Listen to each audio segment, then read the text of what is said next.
And I'm delighted to have on the line Claire Bryant, who's CEO of Cherry Trees, a charity based in East Clandon. Hello, Claire. Hello, Graham. Well, welcome along. And could you tell us a bit about Cherry Trees then? It started, I believe, in 1980? Yeah, it did. 1980, a group of parents and local doctors rallied round, really, understanding that there was a huge need in the local area, or nationally as well, for a service for respite, basically, for parents who had children with profound and kind of multiple learning and physical and sensory disabilities. They realised that families were just not getting a break, and as a result, families were quite often reaching crisis points and breaking down. And then inevitably the children would be going into full-time residential care, which is, it's an awful thing to think about. And so they rallied round and set up Cherry Trees. And since then we've been going strong, over 40 years. Dr. Helen Foley, our founder, did an absolutely fantastic job in setting the groundwork for Cherry Trees. And then since then, we've just been growing year on year, helping more and more families in great need. Right. Yes. So today, how many families are you helping?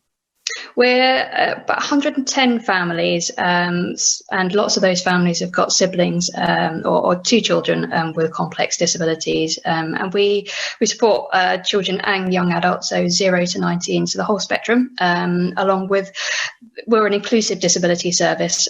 So what I mean by that is that we support children with pretty much the spectrum of disabilities, from those with autistic spectrum disorder to those with physical disabilities such as cerebral palsy who may be in a wheelchair, to those with neurological difficulties such as very complex epilepsy. So lots and lots of different children and young adults benefit from our service. And I guess the staff that are helping to provide the respite care have to have a lot of special training. They do, yes. So we're governed by Ofsted, the regulatory body. I'm sure lots of people have heard of Ofsted. They're not kind to any service, really, but they serve a fantastic function, making sure that we are qualified and fully up to date with all of the specialist training that we need. And as I said earlier, because we're an inclusive disability service, what that means is that our training program is huge, ensuring that we are fully au fait with all of the different conditions and the best ways to care for the children that we care for.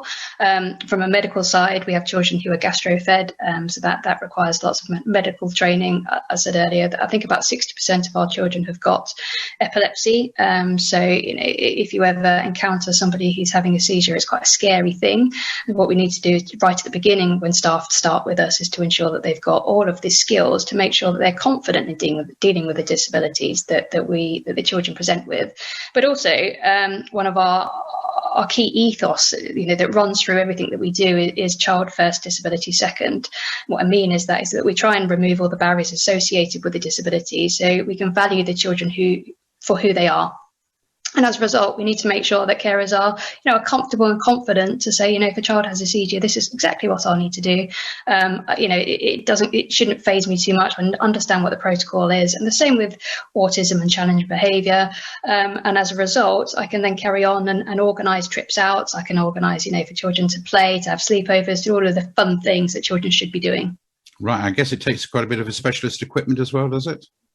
We do, yeah, and unfortunately, equipment for disabilities, not just children, but disabilities on the whole, is astronomical. The figures are huge about, for families in particular, how much it costs additionally to care for a child with disability because of all of the disability aids. And that's no different than Cherry Trees. We need to have lifts. We have a specialist bath, which was kindly donated through fundraising efforts last year, which rises and falls, which enables children with disabilities to be hoisted in it. We have hoists in the majority of rooms, again, to enable children to access everything. So we've got a wonderful soft play area. One of the things we never wanted to do was create facilities where children couldn't access, perhaps because they were in a wheelchair. So we've got hoists which enable children to go into the soft play area. From other aids, such as we've had our kitchen refurbished, all of these through kind fundraising efforts. And we have a kitchen worktop which goes up and down, enabling children in wheelchairs to be able to cook. But of course, all of those come at a significantly more expensive price because you can't get those things off of the shelf. You have to go to specialist providers. No, you were mentioning funding there. So how do you get your funds? So 40% is from the local authority, and 60% is through our fundraising efforts. So we have a range of fundraising activity that goes on, and some fantastic supporters. So we run events, we run a bridge league, we have lots of corporates that support us, and we have general donations as well. So lots and lots of different kind of fundraising activities. And during the pandemic, the majority of that popped onto online, but we also did some events as well. Right, yes. Obviously, COVID's presumably created special challenges for you. Yes, I could probably say that this year has been the toughest year in my professional career, without a shadow of a doubt. It's presented unbelievable challenges for all of us.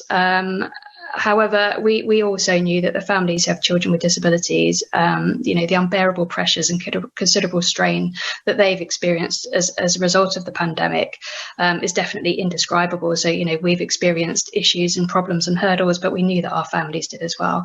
And we knew that we've always known that Cherry Trees is a lifeline for our families, because it's a word that they've used time and time again. But I guess what we didn't realise when the pandemic was declared back in March is just how much more our families would need our support to keep their families together, to stop them from reaching crisis point, and to help them basically survive.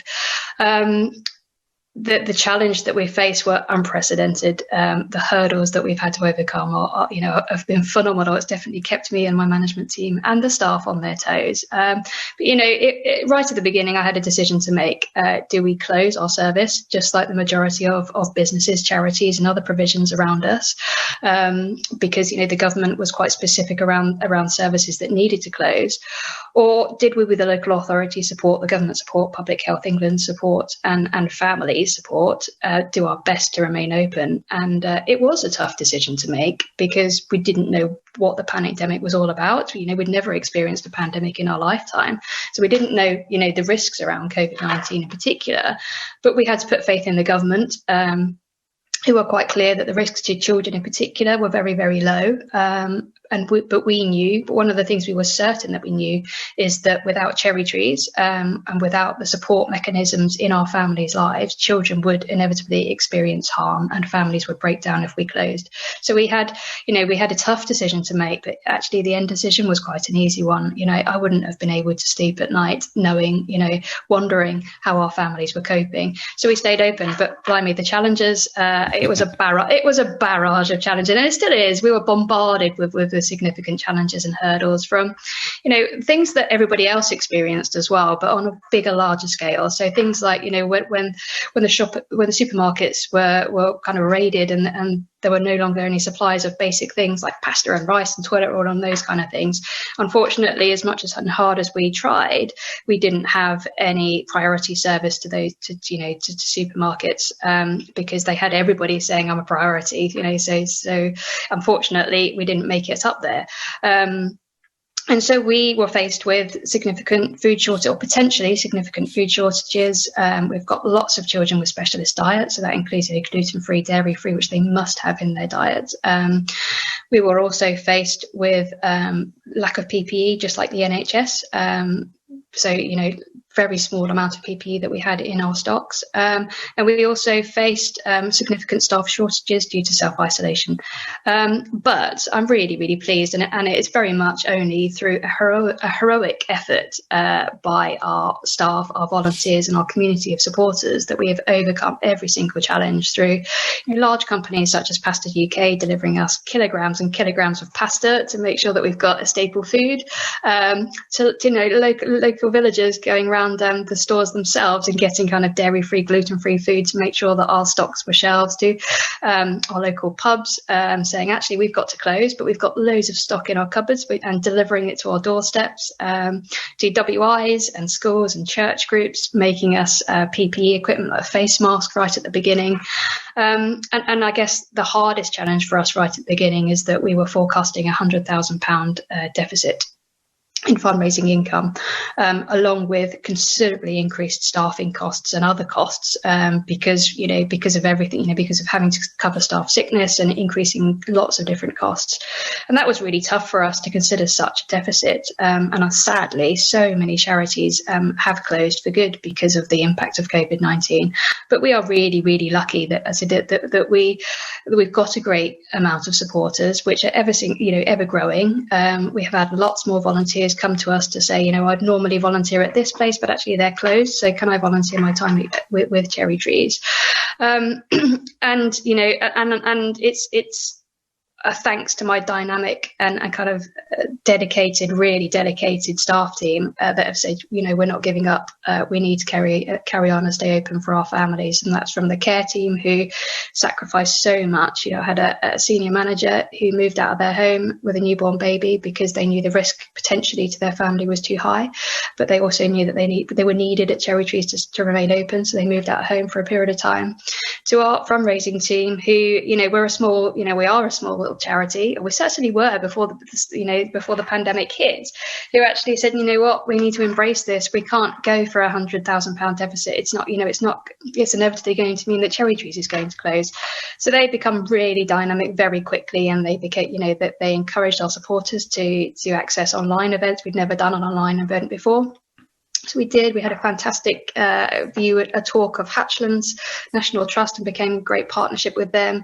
Our Bridge League became online, and that's a fantastic achievement because the cohort of our bridge players are a slightly older category who perhaps don't like or not feel comfortable with technology. So that was really good, and they just carried on being kind of motivated, and they also changed their way of working as well to make sure that they focused everything they could to making sure that the house had everything we needed during the pandemic.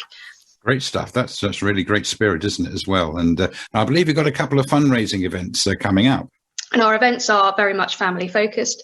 So most of these events are for all of the families. We've got a really lovely event, which is an art and sculpture in the Vineyard event at High Clarendon. That's for the week, actually, beginning the 21st of July into August. That's really, really lovely. You can go and taste their very, very nice cuvee, as well as going and seeing some beautiful sculptures that you can buy for your garden as well. We've got an art day at Clarendon Wood coming up with a fantastic artist called Tiffany Budd, who's painted some unbelievably beautiful murals at Cherry Trees. And in September, we've got the Horsley Big Day Out, which is a kind of classic car show music family event as well. So that's only a taster of some of the events that we've got. We've got absolutely loads of them. So if people want to just pop to our website, it's www.cherrytrees.org.uk. You can have a look at all of our events, and we'll be running them all throughout the year as well. Great stuff. If people want to get involved and help in any way, then how do they get in touch? Through the website? Yeah, please do. We welcome lots of volunteers, please. We actually got the Queen's Award for Voluntary Services 10 years ago, I think it was. And again, just go to our website or give us a call. There's a friendly bunch at the end of the phone. Phone number is 01483 222 507. Well, Claire, thank you so much for explaining everything that's going on at Cherry Trees. You do a marvellous job for the community, and we wish you every success for the future. Thank you so much, Graham. And I know we're now going to hear from one of the parents and what it means to her. Alex was born with a very rare neurological condition called Sturge-Weber syndrome, which means some blood vessels did not develop fully, both on his face and within his brain. That caused severe epilepsy as a baby until he had surgery aged 2.5, and that completely changed his life. However, his development was always behind, and by the time he was 5, his behaviour became extremely challenging, and he'd start biting and hitting and punching and doing anything he could, because he didn't talk at the time, he couldn't communicate with us. It happened very suddenly, and at the time his little sister had just started walking, and at the time we thought it was simply that he was cross, and he somehow understood that she was moving ahead faster than he was. He was completely mobile at that point, but she was beginning to be verbal, she was beginning to move around and overtake him. And we wondered, could it be down to that? But we've since, done the research. He's been diagnosed as autistic. He's, and yeah, we've had many, many years of learning. It's a communication and a lack of impulse control. We were faced with the possibility of having 2 children at home all the time, and Alex simply not understanding why he was at home and why all the things he wanted to do were not happening. He absolutely adores school. He adores cherry trees. And the thought of trying to get this through to him, and I genuinely thought at the time we were just going to have days and days and days, and however long it would last, of him being cross. He doesn't eat a varied diet, so he eats a lot of beige food, a lot of carbs, chicken nuggets, potato waffles, that sort of thing. And he's developed an interest in what other people eat at Cherry Trees. So at home, I've taken the very easy way out of I cook him something, I'll cook myself and Megan something. We all eat at different times because he likes to eat early, and it's not the ideal setup by any means. I'd probably have done things differently looking if I'd known this was where we'd land up. But he now requests, if he sees something on somebody else's plate, he will frequently ask to try it. Such as? Anything. He's even eaten some fruit and veg. But his breakfast used to just be toast butter. That's it. And now, because one of his favourite carers eats shreddies in the morning, he won't do it at home, but at Cherry Trees, Alex asks for a bowl of shreddies. Fantastic. And that's his pretty much only dairy intake. So I'm just delighted that he tries anything, let alone actually then goes back and eats it again. At Cherry Trees, he's requested to wipe down the table after meals. And he has fought this and fought this and fought this, but he now understands it happens. And as a result of that, he will now, again, it's a tiny thing, but he'll take his plate out to the kitchen at home and he'll literally dump it in the dishwasher. But it's in the dishwasher. He's tried.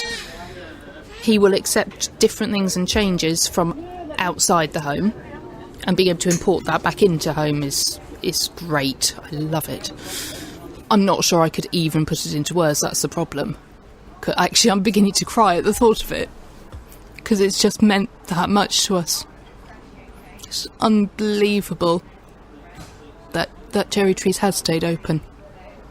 And there are other families I know who also gain from Cherry Trees, and we're just all so grateful.